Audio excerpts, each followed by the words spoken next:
दोस्तों, करवा चौथ सिर्फ व्रत नहीं है, ये है प्यार, त्याग और विश्वास की कहानी। आज मैं आपको सुनाती हूँ वो कथा जो हर साल करवा चौथ पर बोली जाती है। बहुत साल पहले की बात है। एक समय एक नगर में एक साहूकार की 7 बेटे और एक बेटी रहती थी। करवा चौथ का व्रत आया तो साहूकार की पत्नी और बहू बेटियों ने व्रत रखा। उसकी बेटी ने भी पहला करवा चौथ रखा। दिन भर उसने पानी तक नहीं पिया। जब रात हुई तो सब चाँद निकलने का इंतज़ार करने लगे, लेकिन उसकी भूख प्यास से हालत ख़राब होने लगी।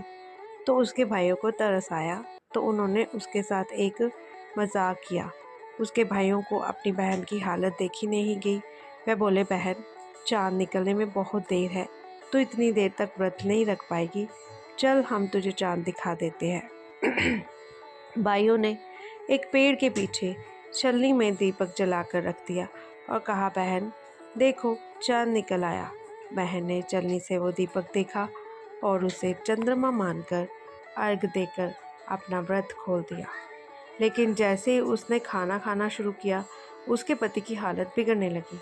वो समझ गई कि उसने अधूरा व्रत खोल दिया। ये गलती उसकी थी। वह रोते हुए अपनी सास के पास गई। सासू माँ ने कहा, बेटी, तूने धोखे से व्रत तोड़ा है। अब साल भर पूरे नियम और श्रद्धा से व्रत करना होगा, तब जाकर तेरा सुहाग सुरक्षित होगा।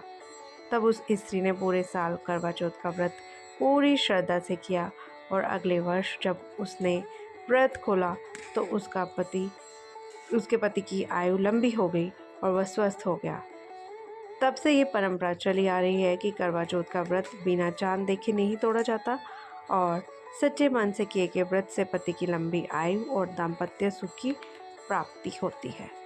दोस्तों, करवा चौथ के व्रत का संदेश यही है कि ये कथा हमें सिखाती है कि श्रद्धा और विश्वास और सच्ची नीयत से किए गए व्रत का फल अवश्य मिलता है।